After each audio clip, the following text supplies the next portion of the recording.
जय हिंद फ्रेंड्स, जेके edu classes में आपका स्वागत है। जीडी क्लास के सीरीज को आगे बढ़ाते हुए आज हम लोग इस वीडियो में चर्चा करेंगे मगध राज्य का उत्कर्ष के बारे में। मगध राज्य का उत्कर्ष और सिकंदर, दो टॉपिक पर हम लोग चर्चा करेंगे। इसके पहले के वीडियो में हम लोग प्राचीन भारत के जो भी टॉपिक है इसके पहले का जो भी हम लोग डिस्कस कर चुके हैं, ठीक है, टॉपिक वाइज किए हैं। और इस वीडियो में जो हम लोग डिस्कस करेंगे, जो क्वेश्चन कलेक्शन किया गया है वह लुसेंट का बुक से है। लुसेंट का ऑब्जेक्टिव, सब्जेक्टिव, क्राउन और अन्य बुक से भी इसको कलेक्शन किया गया है, जैसे सार संग्रह का बुक है, ठीक है। तो इस तरह से सारे बुकों का कलेक्शन जो है हम लोग लेकर आते हैं और जो भी इम्पोर्टेंट क्वेश्चन बनता है, प्रीवियस ईयर प्रश्न जितने भी हैं उस सब का कलेक्शन रहता है इसमें। तो इस टॉपिक को हम लोग करते हैं। चलिए आइए, बन रही वीडियो में हमारे साथ लास्ट तक और शुरू करते हैं मगध राज्य का उत्कर्ष। इससे कुछ बातें जानते हैं हम लोग। देखिए, मगध राज्य का उत्कर्ष जब हुआ, माने उसको मगध, हम जानते हैं कि मगध साम्राज्य था जो बहुत विशाल साम्राज्य था। तो इसका उत्कर्ष में कारक देखेंगे तो मुख्य रूप से 3 है, ठीक है। पहला भौगोलिक अवस्थिति इसका, और दूसरा सैन्य संगठन और शासक वर्ग की भूमिका, यानी भौगोलिक स्थिति, यानी भौगोलिक इसका अवस्थिति जो था उसका भी प्रभाव इसे पड़ा, ठीक है, और सैन्य संगठन का और शासक वर्ग की भूमिका, ठीक है। मुख्य रूप से 3 को माना जाता है। तो देखिए, भौगोलिक अवस्थिति इसका था ना, तो ये जो था, जैसे इसका राजधानी जो था गिरिव्रत था, ठीक है, जो कि विभिन्न पहाड़ों पर्वतों और जंगलों से घिरे होने की वजह से यहाँ पर जो शत्रु जो होते थे वह प्रत्यक्ष रूप से आक्रमण नहीं कर पाते थे, ठीक है। मैंने उन लोगों को बहुत कठिनाइयाँ होता था। इससे क्या होता था, सुरक्षा मिलता था राजधानी को, ठीक है। दूसरा राजधानी जो था पाटलिपुत्र, यह जो था सोन नदी, गंगा नदी और गंडक नदी के संगम पर है, जो कि यह नदी जो था यह जल दुर्ग का काम करता था, यानी चारों तरफ से जल होता था, जिसकी वजह से जो भी आक्रमणकारी होते थे, जो भी शत्रु होते थे, उन लोगों को आक्रमण करने में बहुत कठिनाइयाँ होती थी, जिससे यह सुरक्षित रहता था मगध का ये राजधानी, ठीक है। तो इस तरह से राजधानी को सुरक्षित करने में भौगोलिक स्थिति बहुत बड़ी भूमिका निभाया।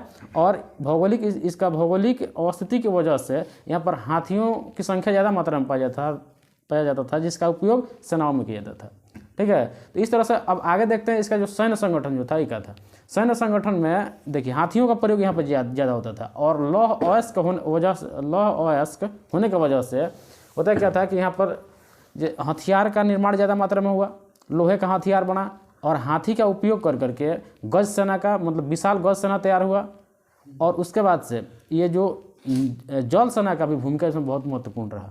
इस तरह से एक मजबूत सेना का निर्माण हुआ किसमें, मगध साम्राज्य में। और मगध साम्राज्य जो था ये जितने भी महाजन पद था सब में उत्कृष्ट और मजबूत बन गया, किसके वजह से, भौगोलिक स्थिति और सैन्य संगठन।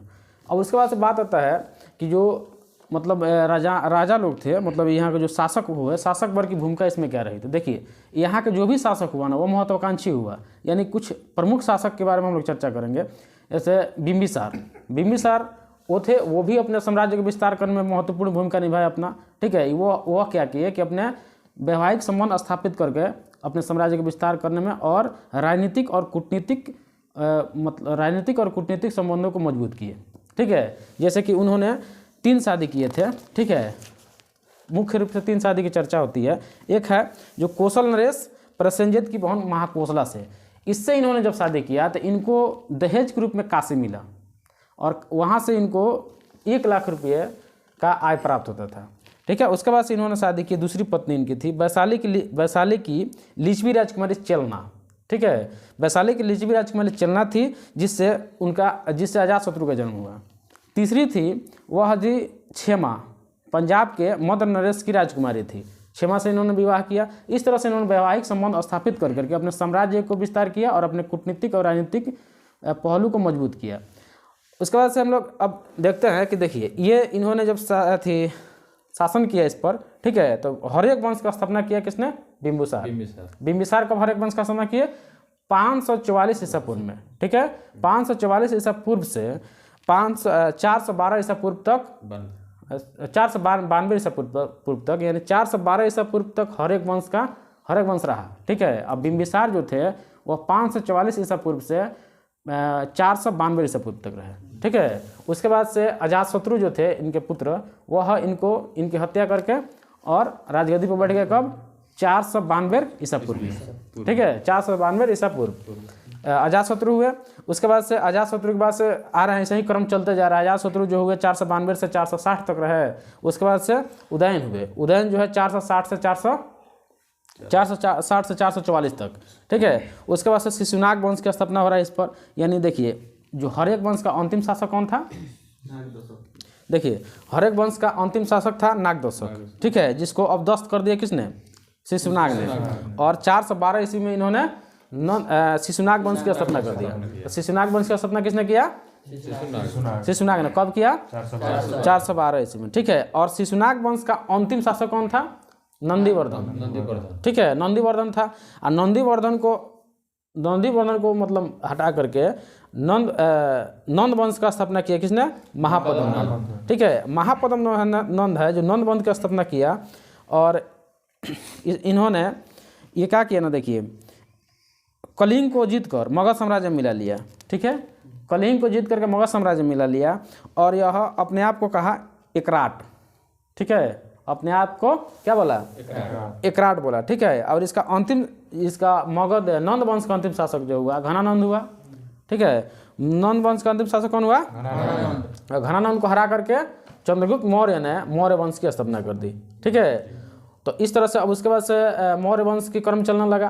तो अभी हम लोग जब देखें इसका उत्कर्ष मगध राज्य का, मगध राज्य के उत्कर्ष में 3 पहलू देखे। पहला क्या था? पहला था भौगोलिक स्थिति, हाँ। दूसरा था सैन्य संगठन। तीसरा था माने राजाओं का यानी शासकों का भूमिका उसमें। ठीक है, अब हम लोग इससे जो भी प्रश्न हम लोग कलेक्शन किए हैं उसको हम लोग चर्चा करते हैं। ठीक है, देखिए, मगध राज्य के उत्कर्ष से संबंधित जो प्रश्न है आप लोग बताइएगा। प्रथम मगध साम्राज्य का उत्कर्ष किस शताब्दी में हुआ? छठी शताब्दी, यानी अगर कहा जाए तो ईसा पूर्व, छठी शताब्दी ईसा पूर्व। ठीक है, 544। ठीक ना। मगध राज्य की स्थापना किसने की थी? बृहद्रथ। ठीक है, देखिए, बिंबिसार 544 से आ रहे हैं, लेकिन इससे पहले भी जो है मतलब मगध राज्य का चला आ रहा है। ठीक है, तो इसका मतलब स्थापना किसे कहता है? बृहद्रथ को माना जाता है। ठीक है, वास्तविक संस्थापक कहेगा ना तो बिंबिसार हो जाता है, क्योंकि वहाँ से क्रम चलने लगा, वहाँ से विस्तार होने लगा, और वहाँ से जो मगध साम्राज्य था वह मतलब उसकी मतलब भूमिका बढ़ने लगी। ठीक है, तो इस तरह से देखिए आगे बढ़ते हैं। वसुपुत्र बृहद्रथ का पुत्र कौन था? जरासंध। बृहद्रथ का पुत्र कौन था? जरासंध था। हरेक वंश का वास्तविक संस्थापक किसे माना जाता है? बिंबिसार। मगध साम्राज्य का वास्तविक संस्थापक बिंबिसार है। हर एक वंश का वास्तविक संस्थापक बोले। ठीक है, देखिए, बिंबिसार गद्दी पर कब बैठा था? 544 ईस्वी। चलिए, इसके बाद बताइएगा, बिंबिसार किस धर्म का अनुयायी था? बौद्ध धर्म का। बिंबिसार किस धर्म का अनुयायी था? बौद्ध धर्म का था। बिंबिसार अपनी राजधानी बनाया था कहाँ? राजगिरी या गिरिपथ। बिंबिसार अपनी राजधानी कहाँ बनाया था? ठीक है, मगध के किस शासक को श्रेणिक कहा जाता था? बिंबिसार को, यानी श्रेणिक मतलब सेना रखने वाला। ठीक है, अब देखिए, किसने वैवाहिक संबंध स्थापित करके अपने साम्राज्य को विस्तार किया? बिंबिसार। वैवाहिक संबंध स्थापित करके बिंबिसार ने अपने राज्य को विस्तार किया। महात्मा बुद्ध की सेवा में बिंबिसार ने किस राजवैद्य को भेजा था? जीवक को। महात्मा बुद्ध की सेवा में किसको भेजा था? जीवक को। बिंबिसार ने किसे हराकर अंग राज्य को मगध मिला लिया? बृहद्रथ को हरा करके। बिंबिसार ने कितने विवाह किए? 3 विवाह किए, जिसकी हम लोग चर्चा कर चुके हैं। ठीक है, आगे देखते हैं। छठी शताब्दी ईसा पूर्व में किस महाजनपद की राजधानी का नाम महाभारत एवं पुराणों में मिलता है? अंग का। ठीक है, अंग राज्य कौन कहा जाता है ना? अंग की चर्चा हमेशा होता है उसका। ठीक ना। दक्षिण पश्चिमी कश्मीर तथा अफगानिस्तान के भाग को मिलाकर किस महाजन का निर्माण किया गया था? कंबोज का। आगे बताइएगा, उज्जैन का प्राचीन नाम क्या था? अवंतिका। उज्जैन का नाम अवंतिका। बिंबिसार ने अवंती के किस राजा के लिए जीवक को भेजा था? चंड प्रगोद। प्राचीन स्थान श्रावस्ती का नगर विन्यास किस आकृति में थी? और चंद्रकार। यानी प्राचीन स्थान श्रावस्ती का नगर विन्यास किस आकार में थी, आकृति में थी, और चंद्राकार। हर्यक वंश के किस शासक को कुणिक कहा जाता है, अजातशत्रु को। हर्यक वंश के अजातशत्रु का कहता है, कुणिक कहा जाता है। किसने कौशल और वैशाली को मगध राज्य में मिला लिया था, अजातशत्रु। अजातशत्रु किस धर्म का अनुयायी था, जैन धर्म का था। अजातशत्रु मगध की गद्दी पर कब बैठा था, 492 BC, 492 ईसा पूर्व, अपने पिता को मार करके। कौन पिता थे इसके, बिम्बिसार। बिम्बिसार कब बैठे थे गद्दी पर, 544 में। कब तक रहे, 492 तक। 492 में कौन आ रहा है, अजातशत्रु। बताइएगा अजातशत्रु का सुयोग्य मंत्री कौन था, वर्षाकार। अजातशत्रु का सुयोग्य मंत्री वर्षाकार था। अजातशत्रु ने किस युद्ध में रथ मुसल एवं महाशिलकंटक जैसे हथियारों का प्रयोग किया था, वैशाली से युद्ध हुआ था। ठीक है, देखिए अवंती के खतरा का सामना करने के लिए अजातशत्रु ने किसकी किलाबंदी की कराई, राजगीर की। ठीक है, आगे बताइएगा अजातशत्रु के बाद मगध का शासक कौन बना, उदयन कौन था, किसका पुत्र था, अजातशत्रु। अजातशत्रु किसका पुत्र था, बिम्बिसार का। किस शासक के द्वारा सर्वप्रथम पाटलिपुत्र की राजधानी बनाया गया, उदयन द्वारा। पाटलिपुत्र की स्थापना किसने की, उदयन। सेम क्वेश्चन है। उदयन किस धर्म का अनुयायी था, जैन धर्म का था। हर्यक वंश का अंतिम शासक कौन था, नागदशक।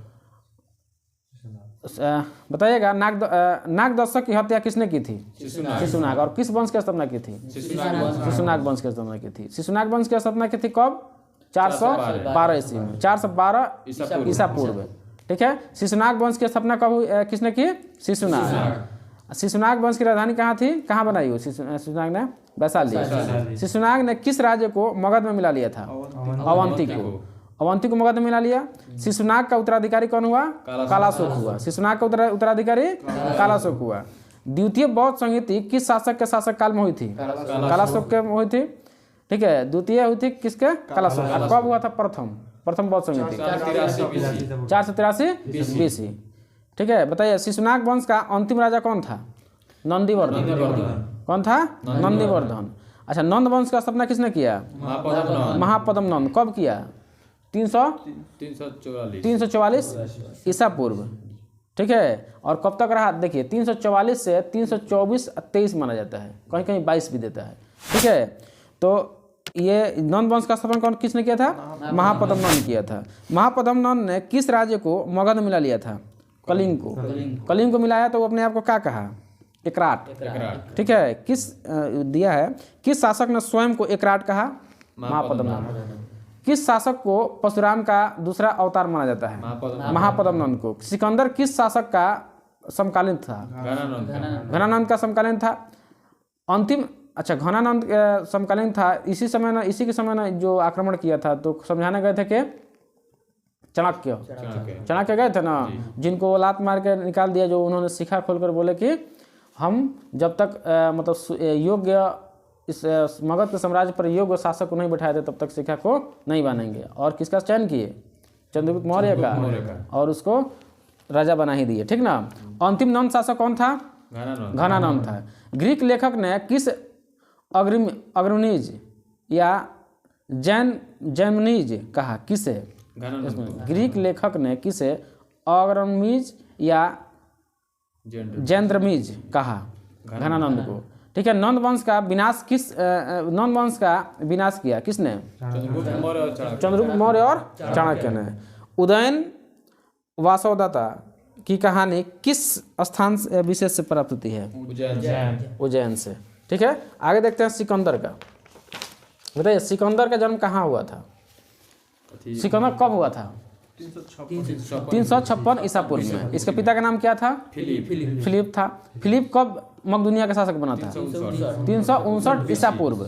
ठीक है, फिलिप की हत्या कब की गई थी, 329। कब की गई थी, 329 माने ये शासक बना था कब, 359 में, 359 BC में, और इसकी हत्या हो गई 329 BC में। सिकंदर ने भारत पर कब आक्रमण किया था, 326 BC मतलब ईसा पूर्व। ठीक है, तक्षशिला के किस शासक ने सिकंदर के सामने घुटने टेक दिया, आम्बिक। सिकंदर ने भारत पर आक्रमण किस लिए किया था, विश्व विजेता बनने के लिए। सिकंदर के सेनापति का नाम क्या था? Seleucus Nicator. सिकंदर के सेनापति का नाम सेल्यूकस निकेटर। झेलम नदी के किनारे वितस्ता का युद्ध हुआ था। सिकंदर और किस शासक के बीच हुआ था? सिकंदर और पोरस के बीच युद्ध हुआ था। किस नदी किनारे? झेलम नदी किनारे। सिकंदर और पोरस के मध्य युद्ध हुए युद्ध को किस अन्य नाम से जाना जाता है? हाइडेस्पीज का युद्ध। हाइडेस्पीज का युद्ध, ठीक है, चाहे झेलम का युद्ध। सिकंदर की सेना ने किस नदी को पार करने से मना कर दिया था? ब्यास नदी को पार करने से मना कर दिया था। सिकंदर स्थल मार्ग से कब लौट गया? 325 बीसी में लौट गया। और इसकी मृत्यु हो जा रही है कितने वर्ष की अवस्था में? 33 वर्ष की अवस्था में हो गई। कहाँ हो गई? बेबीलोन में। कब हो गई? 323 बीसी में। यानी 33 वर्ष की अवस्था में 323 ईस्वी में बेबीलोन में इसकी मृत्यु हो गई। किसकी? सिकंदर की। सिकंदर का प्रिय घोड़ा कौन था? बाउकेफला था। सिकंदर का प्रिय घोड़ा बाउकेफला था। सिकंदर ने अपने घोड़े को बाउकेफला का नाम, माने घोड़ा का नाम था बाउकेफला, उसके नाम पर एक नदी के किनारे शहर बसाया। कौन? झेलम नदी के किनारे कौन शहर बसाया? बाउकेफला नगर। ठीक है। सिकंदर ने किसके नेतृत्व में सिंधु नदी के मुहाने पर सिंधु नदी के मुहाने से फरात नदी के मुहाने तक समुद्र तट का पता लगाने के लिए भेजा था? किसे? निर्याकस को। ठीक है, निर्याकस था। बताइएगा, यूनानी कला के सम्मिश्रण से कौन सी कला का विकास हुआ है? गंधार कला शैली का। सिकंदर के साथ आने वाला लेखक कौन था? अरिस्टोबुलस, एनासिक्रिटस और निर्याकस। ठीक है, अरिस्टोबुलस, एनासिक्रिटस और निर्याकस। ठीक है। इस तरह से हम लोग देखें मगध साम्राज्य और सिकंदर, जो कि दो छोटे छोटे टॉपिक था। इसके बाद हम लोग देखेंगे मौर्य साम्राज्य, जो कि एक बड़ा टॉपिक है और इस पर समझने की भी जरूरत है और उसको याद करने की भी जरूरत है। तो इस तरह से हम लोग देखें जो संग्रह जो था, यह सभी बुकों का एक संग्रह है। सभी बुकों से छांट करके यहाँ से निकाल करके लाया गया है और इसका PDF जो है आपको टेलीग्राम पर भेज दिया जाएगा और इस वीडियो के डिस्क्रिप्शन में भी डाल दिया जाएगा। आप वहाँ से डाउनलोड करके इसको पेन डाउन कर लीजिए और उसको मेमोराइज कीजिए, याद कर जाइए। ये बहुत इंपॉर्टेंट है, इस पर बहुत मेहनत करके इसको क्वेश्चन को कलेक्ट किया गया है और ये जो है डिस्कशन लगातार चलते रहेगा। ठीक है, तो वीडियो को लाइक करिए, शेयर करिए, सब्सक्राइब करिए। ठीक है, और आगे के वीडियो में हम लोग मौर्य साम्राज्य लेकर आएंगे और जो भी एग्जाम के रिक्वायरमेंट के अनुसार हम लोग करंट भी लागू करेंगे, लेकिन अभी फिलहाल यही चलेगा। ठीक है, चलिए GD को समाप्त किया था यहीं पर। जय हिंद।